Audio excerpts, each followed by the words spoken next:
Hi hello नमस्कार, मी अश्विनी. तुमच्या सर्वांचे अश्विनी दरेकर या चॅनलमध्ये खूप खूप स्वागत करते. तुम्ही मस्त असाल अशी आशा करते आणि व्हिडिओला सुरुवात करते. तर व्हिडिओची सुरुवात आपण आज माऊलींपाशी करूया. तर सगळ्यांना माझ्याकडून श्री गुरुदेव सगळ्यांच्या इच्छा, अपेक्षा, आकांक्षा माझी माऊली पूर्ण करतील अशी त्यांच्या चरणी मी प्रार्थना करते. आणि आपले 8,000 सबस्क्रायबर कंप्लीट झालेत, ही एक अचिव्हमेंट आहे. ती अचिव्हमेंट मी माझ्या माऊलींच्या चरणी अर्पण करते, कारण ते माझ्या पाठीशी आहेत. तर माझ्या आयुष्यात जो काही आनंदाचा दिवस येतो तो त्यांच्यामुळे येतो. त्यामुळे हे जे श्रेय काही भेटते मला, ते माझं नाही आहे, ते माझ्या माऊलींचं आहे. त्या माझ्या माऊलींमुळंच मला भेटते. तर चला फ्रेंड्स, आज आहे गुरुवार, आज आहे माझा उपवास. आणि सगळ्यात महत्त्वाची गोष्ट म्हणजे जवळपास एक 5-6 वर्षापासून मी एका दिवसाचं पारायण कधीच केलं नव्हतं. या मागच्या व्हिडिओमध्ये तुम्हाला मी दाखवलेलं, मी 3 दिवसाचं पारायण केलेलं. पण माझी इच्छा होती की मी जेव्हा माऊलींना घरी घेऊन येईल तेव्हा मी गुरुवारचं 1 दिवसाचं पारायण अखंड करील. सो आज तो दिवस उगवलेला आहे आणि ही अपेक्षा माझी खूप दिवसापासून होती, ती आज माझी माऊलींनी माझी पूर्ण केलेली आहे. तर असेही गुरु आपल्या आयुष्यात आल्यानंतर आपल्या छोट्या छोट्या गोष्टींची काळजी करतात. आपण फक्त त्यांना भक्ती द्यायची आहे बस, याच्यापेक्षा त्यांना आपल्याकडून काही अपेक्षा नसती. त्यानंतर मग आज ॲक्च्युली मी सर्व देवासाठी जे काही नैवेद्य ताट वगैरे आहे ते सर्व बनवून ठेवलेलं आहे. आत्ता मस्त पारायणाला सुरुवात करायची. तर त्याआधीची तयारी काय काय करायची आहे ते मी तुम्हाला दाखवते. आशा करते तुम्ही हा व्हिडिओ शेवटपर्यंत नक्की पाहाल आणि तुम्हाला नक्की आवडेल. तर चला मग वेळ वाया न घालवता आपण सुरुवात करूया. सर्वात प्रथम मी आता रांगोळी काढून घेते छान. 2 दिवसापासून पुण्यात खूप पाऊस होत होता. खूप म्हणजे लई नाही पण बऱ्यापैकी, आणि थंडीसुद्धा खूप पडली होती, खूप म्हणजे खूप. आज छानपैकी ऊन पडले आणि वातावरण पहा मस्त, एकदम भारी वाटते जरा आज. त्यानंतर माझी छानशी रांगोळी अशी काढून झालेली आहे. हे आज खूपच छान आले आणि मला खूप आवडलं. तुम्हाला कसं वाटलं हे कमेंट करून नक्की सांगा. तर रांगोळी काढल्यानंतर त्याला हळदी कुंकू वगैरे वाहून झालेलं आहे. फुलं न्यायला आले होते पण 2च फुलं भेटलेत. आणि याचं कारण म्हणजे आज गुरुवार आहे आणि खूप जणांचं लक्ष्मीचं व्रत आहे, तर आज उद्यापनामुळे फुलंच नाही आहेत. सो जे काही भेटले तेवढ्यातच आपण आता पूजा करूयात. तर चला, आत्ता 10 वाजता धूप आरतीचा टाईम होतो. तर पहिल्यांदा मी देवबाप्पाची धूप आरती करते आणि त्यानंतर मग पारायणाला सुरुवात करते. तर फुलं आणायला गेलेली. तुम्हाला माहिती, शहरात फुलं भेटणं खूप अवघड आहे आणि माझ्या माऊलींचं आवडतं फूल म्हटलं तर जास्वंदी. सो इच्छा होती, तर चला देवाच्या कृपेने 2 फुलं भेटली. आणि त्यानंतर इथे होते माझ्याकडं ते गोकर्णाचे फुलं, तर ते घेऊन आली. आणि आता ताट तयार केले देवबाप्पाच्या आरतीसाठी. तर चला मग धूप आरती घेऊयात. जगद्गुरु नरेंद्राचार्य महाराज की जय, सतगुरु काट सिद्धेश्वर महाराज की जय, संत शिरोमणी गजानन महाराज की जय, आद्य जगद्गुरु रामानंदाचार्य वल्लभ रामचंद्र की जय, सलाम श्री गुरुदेव दत्त दत्त. ओम नरेंद्रनाथाय नमः, ओम नरेंद्रनाथाय नमः, ओम नरेंद्रनाथाय नमः. परम पूज्य कानिकनाथ महाराज की जय. श्री गुरुदेव माऊली.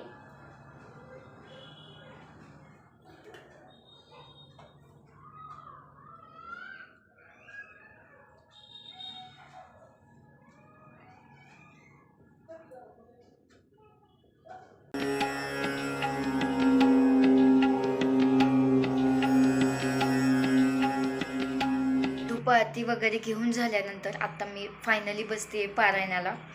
तर चला मग पारायणाला मी सुरुवात करते. तर मला एक गोष्ट तुम्हाला सांगायची, जी माझी माऊली आम्हाला ज्ञान देतात त्यातल्या ज्या काही गोष्टी मला सांगता येतील, तुमच्यापर्यंत पोहोचवता येतील, तेवढं मी पोहोचवण्याचा नक्की प्रयत्न करत असते. शेवटी पुढच्याला घ्यायचं किंवा नाही, किंवा ते चांगलं वाटतं नाही, त्यांच्यावरती डिपेंड आहे. तर आत्ता जे पारायण करायचे आपल्याला 21 अध्याय आहेत, 3 खंड आहेत आणि मला 3ही खंड आजच वाचायचे आहेत. सो मी आता पारायणाला सुरुवात करणार आहे. आणि माऊलींनी एक गोष्ट सांगितलेली, एका व्यक्तीनं एका गुरुबंधूंनी क्वेश्चन विचारलेला की पूजा कोणत्या बाजूला बसून केलेली सगळ्यात उत्तम असते. कोणतंही कारण नको आहे आपल्याला पूजा थांबवण्यासाठी, पण जर ज्याच्याकडे शक्य आहे तर त्यांनी पूर्वेला किंवा उत्तरेला तोंड करून पूजा केलेली चांगली असते. त्याचं अजून आपल्याला चांगलं फळ भेटतं. पण आता मुंबई ठिकाणी म्हणा, जिथे गर्दीच्या ठिकाणी तिथं छोटीशी रूम असती, तर आपल्याला त्या गोष्टी पॉसिबल नाही होत. सो ह्या गोष्टींपासून, पूजेपासून वंचित होऊ नका. तर ज्याच्याकडं पर्याय आहे त्यांनी जर असेल तर उत्तरेला किंवा पूर्वेला बसून नक्की पूजा करा. तर मग चला मी सांगता करते माझी पारायणाची. तर अशा प्रकारे मी पारायणाला सुरुवात केलेली आहे.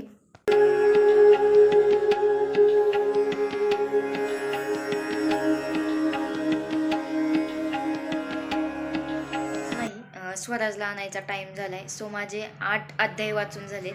बाकीचे आता नंतर स्वराजला घेऊन आल्यावर कंटिन्यू करूयात. तर पहिले जाऊन त्याला घेऊन येते. तर आली स्वराजला स्कूलमध्ये घेऊन आणि आत्ता देवबाप्पांना भोग म्हणजे जेवण दाखवायचं, निवड ठेवायचं आहे. तर दाखवते तुम्हाला आज काय काय बनवले ते.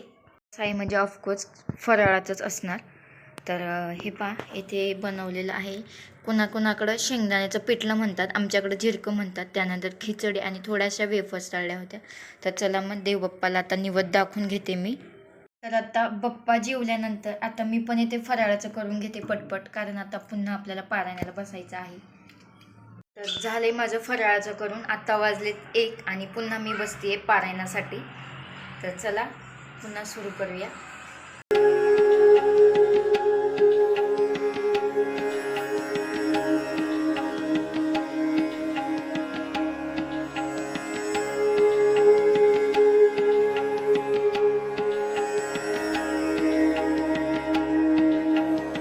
तर पारायण पूर्ण झाल्यानंतर त्यानंतर एक प्रार्थना असते. तर ती प्रार्थना मी इथे घेत आहे माऊलींची. आणि माझं पारायण खूप छान झालं आहे.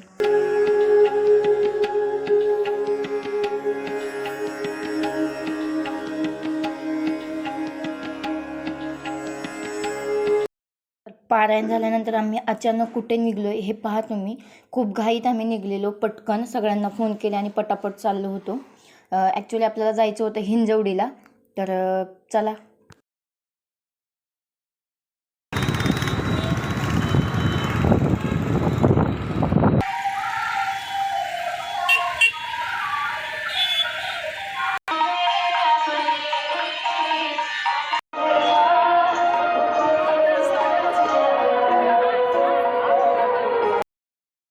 तर अचानक आम्ही आलेलो, माऊली आलेले होते पुण्यात हिंजवडीला आणि आम्ही दर्शनाला आलेलो. म्हणजे खूप मोठं भाग्य होतं माझं. पारायण कंप्लीट झाल्यानंतर मला माऊलींचं प्रत्यक्ष दर्शनसुद्धा घ्यायला भेटणार होतं. तर मी, माझे भाऊ, मम्मी, स्वराजचे पप्पा, त्यानंतर माझे दादा, वहिनी, आम्ही सगळे आलेलो माऊलींचं दर्शन घेण्यासाठी. खूप गर्दी होती, तुम्ही पहा. तर पारायण झालं आणि त्यानंतर फक्त यांना फोनच लावायचा, कारण आज माऊली हिंजवडीला आलेले आहेत पुण्यामध्ये. 11 आणि 12 तारखेला 2 दिवस आहे. तर माझं पारायण झालेलं. मम्मीनं सकाळीच मला सांगितलेलं की बाळा आज गुरुवार आहे, तर आज तू दर्शन घेऊनच ये. तर पण मला पारायण पण करायचं होतं, कारण माझी खूप दिवसापासून इच्छा होती 1 दिवसाचं पारायण मला करायचं होतं. मग मी ठरवलं आज पारायण करूया. 3-4च्या नंतर काय जवळ होतं आम्हाला हिंजवडीतून जायला, एक 10-12 किलोमीटर पण नव्हतं. तर म्हटलं मग पारायण केल्यानंतर आपण जाऊया. पारायण झालं, जस्ट हे घरात आले आणि जाऊ म्हटले आपण. म्हणजे एवढे योग जुळून आले ना, 3 योग जुळून आले. म्हणजे कसे पहा, माऊली माझ्या घरी, दुसरी गोष्ट आज गुरुवार, आणि तिसरी गोष्ट माऊली प्रत्यक्षात पुण्यात हिंजवडीत आलेले आहेत. तर अशा प्रकारे 3 योग जुळून आलेले. आणि मग आम्ही पटकन सर्व गेलो दर्शनाला. त्याचे मी काही थोडंसं शूट केले, ते तुमच्याशी शेअर करते नक्की मी. आणि आमचं दर्शन फक्त 1.5 तासात झालं. म्हणजे आपल्या जर मनात खरंच कोणती इच्छा असेल ना, तर ती नक्की पूर्ण करून घेतात. आणि ते पूर्ण करून घेणारी सुद्धा माऊलीच आहे. तर खूप आज दिवस पूर्ण माऊली नामातच गेला. एवढं भारी वाटतंय ना की सांगूच शकत नाही. स्वराज पण आलेला आज. हे पहा, मस्त गंध बिंद लावलाय टकाटक. तर चला मग आता झालेले आहे. आता 7 वाजलेत, आम्हाला 7 वाजले घरी यायला. तर आता पुन्हा सांज आरती वगैरे घ्यायची आहे. तर चला मग आरती घेते मी. श्री गुरुदेव माऊली. अवधूत उदुंबर कृपाचित छाया ओवाळ रे दत्त गुरुराया जय देव जय देव स्वामी गुरुदत्ता आरती वाळी तो अनन्या सुता जय देव जय देव गुरुराव गुरुदेव गुरुब्रह्मण्याने सौख्य आनंदाच्या मुक्तीच्या खाणी. तर संध्याकाळी सर्व घरी असलो की आम्ही सर्व मिळून आरती घेतो देवबाप्पाची. तर आरती आणि हरिपाठ घेऊन झाल्यानंतर देवबाप्पाला इथे नैवेद्य ठेवलेला आहे. आणि हे पहा, आम्ही घड्याळ आणलंय. आम्ही गेलेलो माऊलींना तिथनं. आणि सगळ्यात महत्त्वाची गोष्ट म्हणजे असं यांनी वाचलेलं की घड्याळ घरात गोल पाहिजे. आमच्याकडं ना आधी हे चौकोनी घड्याळ होतं, तसेच ह्या घड्याळाने खूप दिवस साथ दिली बिचाऱ्याने. आम्ही फक्त 150 रुपयाला हे घड्याळ घेतलेलं होतं आणि याला झालेत 9 वर्ष, पण आता ते थकलंय बिचारे, वेळ थकली आता आमची. तर आज गेलो आम्ही तिथं आणि योगायोग असा की हे घड्याळ बंद पडायलाच आलं होतं आणि आम्ही बरं झालं बाहेर घेतलं नाही आणि माऊलींचं घड्याळ आपल्या घरात आलेलं आहे. एक दिवसाची नवीन सुरुवात पहा कशी होईल. जेव्हा आपण सकाळी उठतो तेव्हा आपण पहिल्यांदा घड्याळ बघतो की किती वाजलेत आणि तिथंच आपल्याला माऊलींचा फोटो दिसणार, म्हणजे आपली दिवसाची सुरुवात ही खूप चांगल्या प्रकारे होणार आहे. तर तुम्ही पण जर तुमच्या घरात चौकोनी घड्याळ असेल तर ते चेंज करा आणि गोल घड्याळ लावा.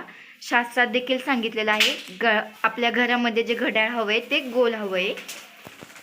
स्वामीनाथ कष्टगिरी काया गजानन गणराया पूर्णयोगी हाब्रमण्यानी चंद्र सूर्य जन्य झळके वंदन अन्नवीची तो उकुड्यातून दावी ब्रह्मण्याना जैशी भक्ती तैशी प्रचित.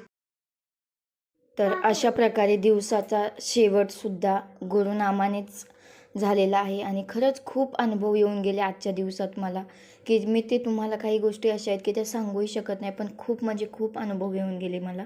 मी हा दिवस कधीच विसरणार नाही आयुष्यातला. खूप सुंदर दिवस होता आणि नेहमी माझ्या आयुष्यात राहील. तर चला फ्रेंड्स, फायनली अशा प्रकारे छान दिवस गेला आजचा आणि हा दिवस माझ्या नेहमी आठवणीत राहील, कारण खरंच खूप छान गेला. पहिली गोष्ट म्हणजे पारायण झालं, माऊलींचा फोटो घरी होता तो पण गुरुवारच्या दिवशी आणि माऊली पण पुण्यात आलेली, सो त्यांचं दर्शन पण झालं. तर हे मोठं भाग्य आहे आमचं.